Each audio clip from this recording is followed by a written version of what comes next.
Welcome to the Jill on Money Show. It's Tuesday, January 23rd, and we are here trying to help you make sense of whatever big decisions or small decisions lie ahead for your life and also, by the way, for your money. See how I did the money the second? The life is so much more important, and we really love hearing your stories. Each one of you, so cool, and I know you're kind of brave to come on with us and bare your soul, but remember, if you do this, if you come on the audio, you can always change your name. You can change your location. We don't care about that. We just want to hear what's on your mind, and we want to talk through how we might be able to help you out. Now, we is me and Mark Talercio. He is the executive producer. We're both certified financial planners, which means we love a little bit of holistic, big picture stuff. So when you have a question, you'll see we ask a lot of nosy questions, not just because we are nosy. I'm nosy. Mark's not. But because we need to dig deep. So if you've got something that's going on, just go to our website, jillonmoney.com, click the contact us button, and you'll just let us know if you would like to join us on the air. While you're there, don't forget to sign up for our new service. It's not even new. Sign up for our service, Jill on Money Live, for $35. Yes, still $35. You will have access to quarterly live webinars and more video content that's a bonus. It's that paywall thing. Now, Mark, I was on the air this morning with my friends from a Rochester radio station, and the anchor said, "Oh, I paid $35." And I went back and watched all the stuff that you've done over the past year. It's amazing. She was so happy because she says, I was doing it for the 4 webinars coming up, but now I realize I got all the back catalog. That's great. So that's what you get. You get everything. Also, check out our new show on YouTube, Jill on Money, powered by The Compound. Everything lives on the jillonmoney.com website. Today, we are joined by Daisy, who's on the line from LA. Now, Daisy, I want to tell you something. I was talking to my friend Andrea the other day, and I said, "How's the weather?" She goes, it's 70. I mean, I'm so jealous because it's freezing here. So you must be in a good mood because of that. Yes. Even though it's a little chilly to me by LA standards, yes, I can appreciate our sunny weather, especially as I watch the news. Yeah, exactly right. So what brings you to us today, Daisy? All right. So every year, of course, we have the opportunity to sign up for benefits. And so for me, I don't know if this is common for everyone else, but I'm a teacher, and there's a lot of fear. Like the rationale for signing up for, let's say, supplemental insurance is fear-based, where it's, a colleague had cancer and they didn't have this cancer insurance, which perhaps would have made a big difference. Or I hear these terrible stories of how families then are not covered. So then for me, I just every year go through this battle of like, what should I sign up for? One year I signed up for everything. This year I only signed up for a couple of things, but I think it's really trying to understand the purpose of those insurances. I totally understand what you mean, because I'm going to tell you my own experience. And it's so funny because I always looked at this pretty clinically, right? Like, okay, most of these insurances are kind of a ripoff. We know that. Not straight up life insurance, for term life insurance. It's usually very easy, right? I have a certain need for life insurance. I need that insurance for a certain period of time. Once that time is up, I don't need insurance anymore. But usually all those extra things where you pay up, and it could be anything from that, like cancer insurance, or it might be extra coverage for something like accidental death and dismemberment or something weird like that. Those are usually statistically ripoffs. And then you hear the story, and of course we're human beings. You have the colleague who had cancer, whose family gets wiped out from the treatment. You're like, oh no, I never want that to happen. So I think that what we want to try to do is be measured about this. And if the insurance cost is worth your peace of mind, even if it's kind of a ripoff, so what? Then maybe we can do it. So let's talk about what's going on in your life. So Daisy, you're a teacher. How old are you? I'm 47. Okay. And are you married? Are you single, partnered? Single. No kids? No kids. Okay. Do you support anyone in your life? A parent, a sibling, anyone who's relying on you financially? Not yet, but I will. My parents didn't plan for retirement. And although they have retired, they're using their savings, what they did manage to save, but it won't last. And then I also have a sister who has a special needs child. And so she actually, along with her husband, they stay home to take care of my niece. And in the future, I would like to provide for them as well. Okay. That's so nice. That's great. As a teacher, how much do you earn? So in California, it's a high cost of living state. Sure. No explanation. You can just give me the number. Don't worry. 125. All right. Everyone's like, oh, 125,000. How much? Okay. I know. You're like, okay, calm down. Okay. So with that $125,000, do you make, I know you have a pension, but do you also make contributions to a retirement plan? Not actively. Like I opened one up, but I haven't contributed in a while. Okay. And tell me about the pension. What's the nature of the pension like? What does it look like over time for you? Okay. So for me then, I guess if I take an early retirement at 55, then, why are we doing that? Do you really want, that's only like in 8 years. Yeah, I don't want to teach anymore. I'd like to explore another career. Okay. At age 55, yes, I'm going to now be quiet. So I would receive a monthly amount of $3,964. When you are able to claim Social Security, say at your full retirement age, which would be 67, do you know what your Social Security benefit will be? Let's see here. I just wrote down the number for 62 and that was $854. I'm going to just guess. I'm going to say it's 67. It's more like, you said $854? Yeah. I think it probably could be, it'll probably be like 1,200 at 67 is my guess. Yeah, I was going to say 13. Okay. Let's say 13. I like your number better. 1,300. Okay. So we have $4,000 at 55. I'm rounding up. 1,300 at age 67. All right. Now tell us about money that you've squirreled away right now. So what do you have in the bank? So in the bank, I have an 8-month emergency fund of $40,000. So you spend $5,000 a month. Is that about right? Yes. Okay. Got it. All right. 40,000. Good. Keep going. What else you got? And so then I guess I do have a Roth. Great. I have 14,000 in that. And then in that additional 403B retirement account, I have, I think it was like 24,000 in that. All right. So we got your emergency reserve. We got your Roth. We got your 403B. Any investments? No, I don't have any. Not a problem. How about a house? Do you rent or do you own? I own. Tell us about the house. How much is it worth? I think it's right now perhaps 400 or 450. And then I have about 125 left. What's the mortgage interest rate? Oh, that's a good one. I think it was 4.5. Okay. Did you buy it recently? No, I bought this in 2009. And you decided you would just hang with it. You never refinanced. I looked into it, but it wasn't worth it for me. Like I never caught the lowest interest rate at that time. All right. Including your home, so you've saved money, you've got equity in your home.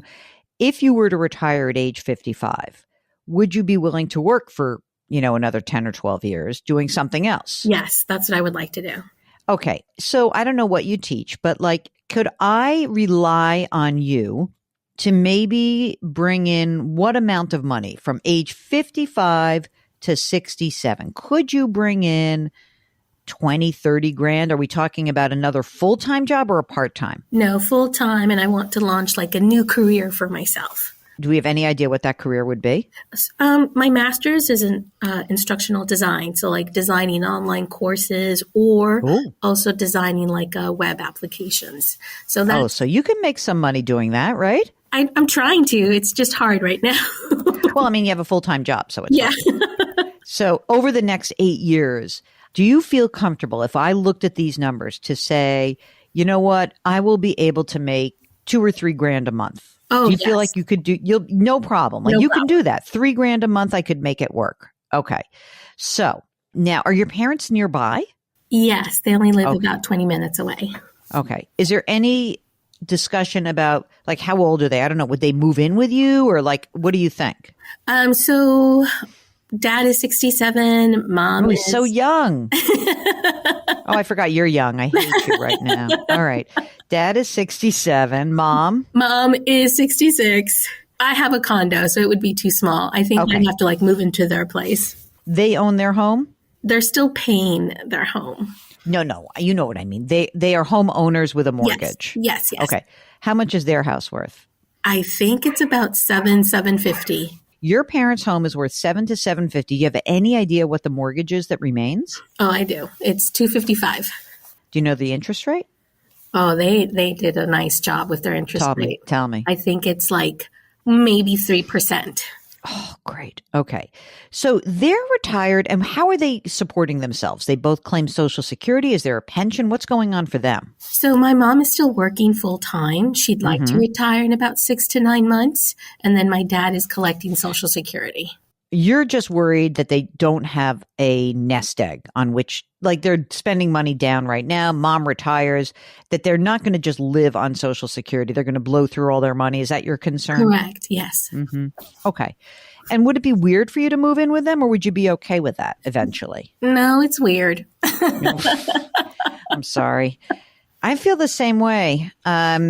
It's tough. I mean, okay. So let's be clear-eyed about this.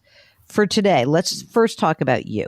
So the idea around all of this insurance that you are being offered, here's what I can tell you. Right now, if you were to pass away, who is the beneficiary of your house and your bank account and your Roth and your 403b? Is it your sister? So I have a trust that divides all of my assets between my mom, dad, sister, and brother equally. Really? Yeah. Why do you have a trust? Again, it was just something that I don't know if there were scare tactics, but they're like, if you pass away, Totally. Your home will go under probate. Your parents, like you'll lose that home. So then I thought, okay. Oh my God. You are really susceptible to this kind of marketing. You probably didn't need a trust, but okay. So your home right now is in a trust. Does the trust own the home or do you own the home? That's a very important distinction. It's in the trust. It is in the trust. Okay. All right. Listen, it's already done. You didn't need it, but whatever. So it's done. So you have a sister and a brother. Yes. But your brother, is he in a situation? Obviously, your sister, because she has a special needs kid, is not in a situation to help your parents. Is your brother? He has 2 young children. I imagine that then they'll have college costs. And I don't want You don't think that. so? Yeah. You're so nice. It's like I'm the oldest, first generation, American. Yeah, you are. Yeah. Yes, of course. You're like, oh, I owe everything. I will give up my life. Take my house. Everybody. Okay. You do not need to buy extra insurance. First of all, you're a teacher, so chances are you've got great health insurance. So the whole like cancer coverage and all that, you don't need that. But the real reason you don't need to purchase any extra insurance is that all of your assets are going to go to your family anyway. And there's plenty there. You have a couple $100,000 in the equity of your home. You've got some money in the bank and your Roth and your 403b. All of that is good. I mean, you make $125,000 a year. You spend $5,000 a month. Where's the extra money going? That's what I want to know. Okay. Yeah. So it took a while to develop that emergency fund. So for the last 2 years, pretty much every month, it was $2,000 into that emergency fund. The idea was to actually then have like rental property in Detroit, only because that's what I can kind of afford right now. And so that is the goal at some point. No. Okay. No rental property. So you have excess cash flow right now of $2,000 a month. Is that what you have? Yeah. If you want, you could keep beefing up your bank account. It sounds like you're kind of a little bit of a nervous Nelly, but it's unlikely you're going to get, you're not going to get fired. But if you want to retire early from the school system and build up some equity, then maybe what you do is you put money in the Roth and then that $2,000, do you feel comfortable with that 40,000? Yes. So now we could start to open up just a plain old investment account. Where's your Roth account? Where does that live? In Schwab. So you can just open up an investment account at Schwab. All right. And in that investment account, you can do like a very boring, like $1,000 a month into a broad-based U.S. index fund, stock market index fund, and a bond market index fund. Just like 1 and 1, 1,000 and 1,000. And I would do that every single month as long as you can stand it and keep building that up, because that's going to really help you when you look at your age 55 to 67. If there's some stumble, if you need to access money, before your pension kicks in, before you're making this $3,000 a month, which is hopefully more, then you're just building up assets. And this can help your parents also. You can always have that money available to help your parents out, right? But it sounds like right now your parents are okay. It's just a question of like when they actually blow out of all their money. Do you have a relationship with them where you're really talking about your money and what's going on? Yes, I do. Okay. Good. All right. So I think that that's the game plan. So the answer is you don't really need life insurance, but you do need to build up some other retirement, non-retirement assets that you could use to help them out. And look, at the end of the day, if maybe let's just pretend, let's roll forward. Let's say you're 55 years old and you're like, okay, my parents cannot manage their house and we can't move them into a condo. You sell both and you buy something that the three of you can live in. That's what you do. And you use the equity and no one has a mortgage. That is what I think you need to do. And you need to kind of drown out a lot of your doomsaying noise. I'm that way also, by the way. I am. So I get it.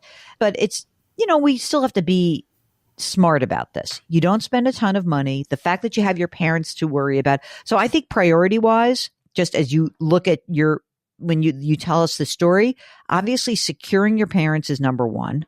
And if you can do that and allow your sister and your brother to kind of live their lives, that's great. But once you're comfortable that your parents are taken care of, then maybe we would help with your sister's special needs child. But your parents have to be the priority. And other than that, I think you're in good shape. Thank you so much. I'm not as nervous anymore. I'm nervous for you. Don't worry. Let me carry your anxiety.